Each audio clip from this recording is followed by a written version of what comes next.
चलिए यहाँ पे स्टार्ट करते हैं एप्लीकेशन ऑफ गॉस थ्योरम। ठीक है, अभी तक हमने ये देख लिया है कि फ्लक्स क्या होता है, ठीक है, और फिर गॉस थ्योरम क्या होता है। गॉस थ्योरम से और इलेक्ट्रिक फ्लक्स से, दोनों से हमें फ्लक्स के एक्सप्रेशन मिले थे। फ्लक्स की जो डेफिनेशन थी, वहां से जो फॉर्मूला मिला था वो मिला था हमें E dot A, electric field और एरिया वेक्टर का डॉट प्रोडक्ट, और फिर जब डॉट हटाया था तो आया था ए कॉस थीटा। और गॉस थ्योरम ने जो फ्लक्स का फॉर्मूला दिया था वो था Q अपॉन एप्सिलॉन नॉट। अब यहाँ पे तीन एप्लीकेशन हैं जो गॉस थ्योरम ने की मदद से अपन क्या करते हैं, इलेक्ट्रिक फील्ड निकालते हैं। देखो हमारे पास अगर कोई कॉम्प्लेक्स ऑब्जेक्ट आ जाए और उसकी वजह से हमें अगर इलेक्ट्रिक फील्ड निकालनी है तो हम नॉर्मल इलेक्ट्रिक फील्ड का फॉर्मूला नहीं लगा पाएंगे, हमें गॉस थ्योरम लगाना पड़ेगा। ठीक है, याद रखेंगे गॉस थ्योरम का जो एप्लीकेशन है वो ये है कि अगर हमें कोई कॉम्प्लेक्स ऑब्जेक्ट की इलेक्ट्रिक फील्ड निकालनी है, जैसे कोई वायर हो गया, इनफाइनाइट वायर, जैसे इनफाइनाइट शीट हो गई या स्फीयर हो गया, इनकी वजह से अगर इलेक्ट्रिक फील्ड निकालनी है तो आपको गॉस थ्योरम का यूज करना पड़ेगा। तो गॉस थ्योरम बहुत आसानी से कॉम्प्लेक्स ऑब्जेक्ट्स की इलेक्ट्रिक फील्ड निकाल के दे देता है। तो फर्स्ट एप्लीकेशन है हमारे पास, हमें इलेक्ट्रिक फील्ड निकालनी है एक इनफाइनाइट चार्ज वायर की वजह से। हम तीनों एप्लीकेशन में क्या देखने वाले हैं, इलेक्ट्रिक फील्ड ही देखने वाले हैं। अगर आपसे कोई पूछे कि गॉस थ्योरम का एप्लीकेशन क्या है, तो गॉस थ्योरम का एप्लीकेशन है इलेक्ट्रिक फील्ड निकालना कोई कॉम्प्लेक्स ऑब्जेक्ट का, कोई मुश्किल ऑब्जेक्ट जिसकी निकलने में थोड़ी दिक्कत हो।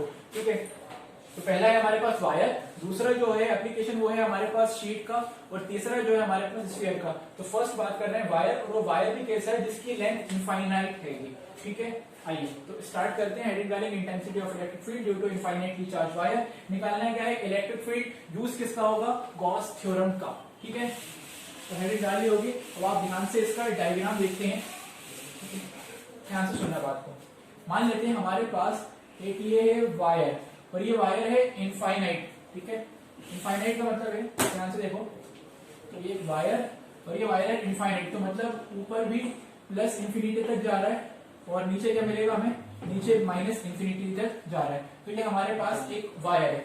अब इस वायर की वजह से क्या निकालनी है हमें, इलेक्ट्रिक फील्ड। अब ध्यान से बात सुनना, ये वायर है और मान लेते हैं इस पे पूरा पॉजिटिव चार्ज है, मैं शो नहीं कर रहा हूँ, इस पे पूरे पे पॉजिटिव चार्ज है।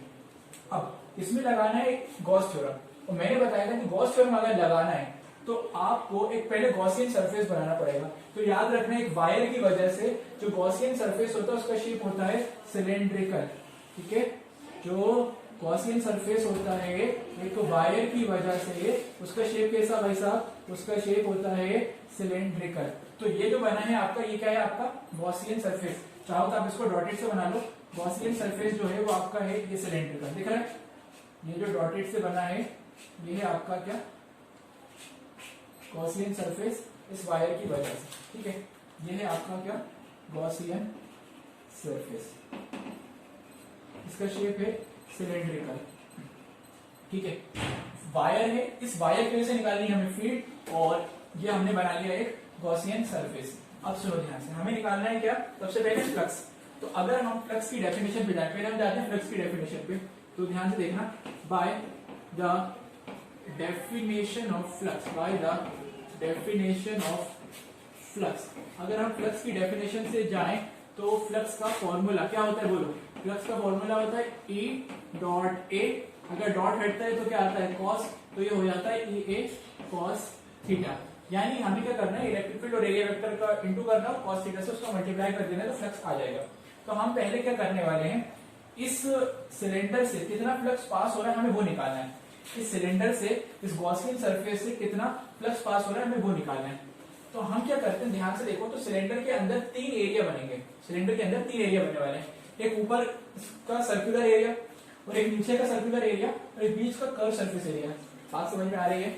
सिलेंडर में जब आप सिलेंडर बनाओगे, देखो ध्यान से, जैसे ये सिलेंडर है तो एक सर्कुलर एरिया है यहाँ का, एक यहाँ का सर्कुलर एरिया, तो दो सर्कुलर एरिया, और ये जो सामने का जो कर्व दिखता है, जो घुमा हुआ एरिया दिखता है, कर्व सरफेस एरिया। तो तीन एरिया से हमें फ्लक्स निकालने पड़ेंगे। तो हम बोल देते हैं, मान लेते हैं ये जो एरिया है इसको नाम दे देते हैं फर्स्ट एरिया, ये जो नीचे वाला है इसको नाम दे देंगे सेकंड एरिया, और कर्व सरफेस को नाम दे देंगे थर्ड एरिया। अब वही करेंगे जो पहले तक करते आए हैं कि हमें इस पूरे एरिया में से फ्लक्स निकालना मुश्किल है, तो हम लेंगे एक स्मॉल एरिया। तो यहाँ पे हमने लिया एक स्मॉल एरिया, और इस स्मॉल एरिया का नाम है क्या, DA1।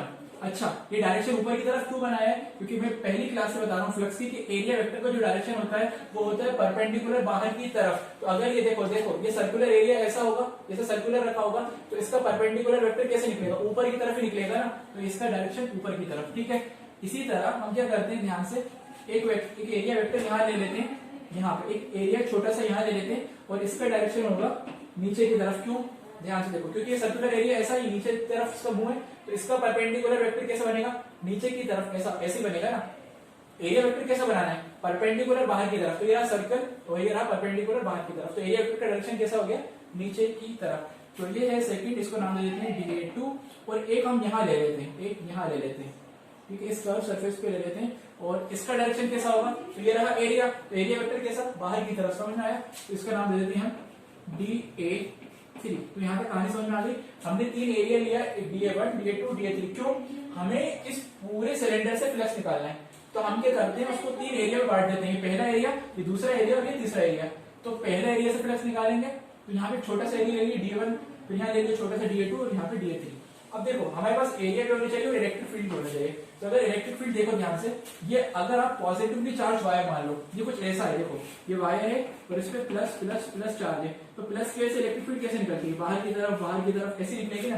तो इलेक्ट्रिक फील्ड का डायरेक्शन कैसा होगा? ऐसा बाहर की तरफ।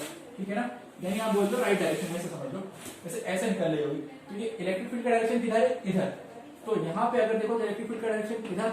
ठीक है, यहाँ देखो तो इलेक्ट्रिक फील्ड का डायरेक्शन ऐसा और यहाँ पे ऐसा। ठीक है, अब यहाँ देखो इलेक्ट्रिक फील्ड और एरिया वेक्टर दोनों सेम डायरेक्शन में, अगर सेम डायरेक्शन में तो दोनों के बीच में एंगल कितना? 0।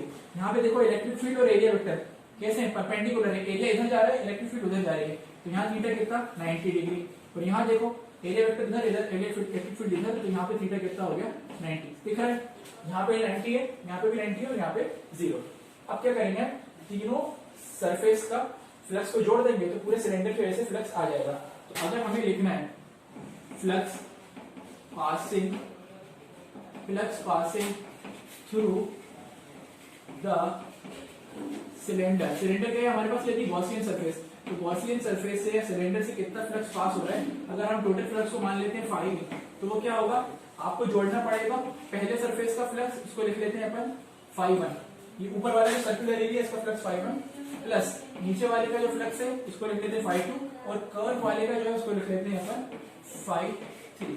ठीक है, अब आइए तो फॉर्मूला लिखें φ1 का, ध्यान से देखना φ1। तो φ1 का जो फॉर्मूला होगा वो होगा आपके पास इलेक्ट्रिक फील्ड E और एरिया वेक्टर A। लेकिन यहाँ A नहीं लिख सकते, यहाँ पे छोटा सा एरिया लिया तो हम क्या लेंगे? dA1। तो E dA1 और cos कितना आ रहा है? ध्यान से देखो यहाँ पे पहले वाले केस में 90, तो हो जाएगा E dA1 cos 90। अब ध्यान से सुनो, हमें चाहिए पूरे सर्कल की वजह से फ्लक्स। क्या चाहिए? पूरे सर्कल की वजह से फ्लक्स, यानी φ1। लेकिन यहाँ हमने लिया छोटा सा एरिया dA1। अगर पूरा फ्लक्स निकालना है तो हमें क्या करेंगे? इसको इंटीग्रेट। समझ रहे हैं? तो ये पहले सरफेस की वजह से फ्लक्स हो गया प्लस दूसरे सरफेस की वजह से फ्लक्स देखो E, और ये दूसरा सरफेस कौन होगा? सॉरी ये पहला था तो ये दूसरा, सॉरी तो ये हो जाएगा dA2 E dA2 और cos यहाँ पे भी होगा 90, क्योंकि हमें निकालना है पूरे सर्कल की वजह से फ्लक्स, तो यहाँ पे भी करेंगे हम इंटीग्रेट। तीसरा ध्यान से देखो क्या लिखेंगे? E dA3 और यहाँ पे अगर आप देखो कर्व सरफेस में एंगल कितना बन रहा है? 0, तो यहाँ क्या लिखेंगे? E dA3 cos 0 डिग्री और इसका भी इंटीग्रेट करेंगे, क्योंकि हमें सिर्फ इतने से एरिया की वजह से नहीं, पूरे कर्व की वजह से क्या चाहिए? हमें फ्लक्स चाहिए। तो E dA1 cos 90, E dA2 cos 90 और E dA3 cos 0 degree. Note करें इसको, कर लिया ध्यान से। अब सुनो, यहाँ पे cos 90 है, cos 90 कितना होता है? 0। 0 मल्टीप्लाई बाय एनीथिंग 0, ये पूरा 0 हो गया। यहाँ पे भी cos 90 है तो ये भी 0 हो गया, तो हमें सिर्फ वो देखने वाला है। तो यहाँ से कितना है? इसका फ्लक्स हो गया 0, इसका फ्लक्स हो गया 0 प्लस इसका फ्लक्स होगा, और इसमें ध्यान से देखो तो cos 0 कितना होता है? 1। cos 0 कितना? 1। और इलेक्ट्रिक फील्ड कांस्टेंट है, तो इलेक्ट्रिक फील्ड को अगर आपने बाहर निकाला तो इंटीग्रेशन होने वाला है किसका? dA3 का। बात समझ में आ गई? यहाँ cos 90 है तो पहले सर्कुलर एरिया की वजह से फ्लक्स 0, यहाँ पे भी cos 90 है, दूसरे सर्कुलर की वजह से फ्लक्स 0। तीसरा देखो E dA3 हो जाएगा, यहाँ पे E dA3 cos 0 हो जाएगा 1, तो ये हो जाएगा E dA3। तो इलेक्ट्रिक फील्ड कांस्टेंट है, कांस्टेंट का इंटीग्रेशन नहीं करेंगे, कांस्टेंट को बाहर निकालना है, हमें इंटीग्रेशन करना है dA3। dA3 यानी ये जो कर्व सरफेस एरिया में जो छोटा सा एरिया है, कर्व सरफेस एरिया में तो ऐसे घुमा हुआ एरिया होता है ना सिलेंडर का, उसमें जो छोटा सा एरिया है वो आपका क्या है? dA3। तो अब इसके आगे ऊपर से प्रोसीड कर रहा हूँ। ध्यान से देखते रहना बोर्ड पे। तो हमारे पास जो अभी फ्लक्स आ रहा है, टोटल फ्लक्स आ रहा है 5E, उसकी वैल्यू है E इंटीग्रेशन ऑफ dA3, ये आ रहा है हमारे पास। अब ध्यान से सुनो, अगर हम dA3 का इंटीग्रेशन करें तो क्या मिलेगा? देखो dA3 क्या है, dA क्या है, छोटा सा एरिया कर्व सरफेस का छोटा सा पार्ट। तो ऐसे बहुत सारे dA को जोड़ेंगे, dA3 को जोड़ेंगे, तो हमारे पास क्या पूरा कर्व सरफेस एरिया मिल जाएगा, टोटल कर्व सरफेस एरिया। समझ रहे हो, ये कर्व सरफेस एरिया का छोटा सा पार्ट है, ऐसे सारे छोटे छोटे पार्ट जोड़ेंगे, हमारे पास क्या आ जाएगा, total curve surface area of the cylinder. क्या आ जाएगा हमारे पास, total curved surface area of cylinder. Total curve surface area किसका आ जाएगा, सिलेंडर का। और उसका फॉर्मूला क्या होता है, curve surface area of cylinder का फॉर्मूला याद है आप लोगों को? Curve surface area of cylinder का फॉर्मूला होता है 2πRL। आर क्या होता है, इस सर्कल का रेडियस होगा, और एल ये लेंथ होती है, एल सिलेंडर की हाइट होती है, एल अपन मान ली इसकी हाइट है, और आर क्या होगा, R is the radius of the cylinder. तो फॉर्मूला हो गया 2πRL, total curve surface area of the cylinder. तो dA3 के इंटीग्रेशन की जगह लिख सकते हैं हम, तो यहाँ हो गया 5E, E की जगह E, dA3 के इंटीग्रेशन की जगह लिखेंगे 2πRL। इसको नाम देते हैं इक्वेशन नंबर 1। क्लियर है यहाँ तक? ठीक है, दूसरी इक्वेशन लाएंगे हम गॉस थ्योरम से। तो हम क्या लिखेंगे, by Gauss theorem. Gauss theorem ने क्या बताया था हमें कि जो फ्लक्स होता है उसका फॉर्मूला क्या होता है, चार्ज अपॉन एप्सिलॉन नॉट। यही होता है ना, चार्ज अपॉन एप्सिलॉन नॉट।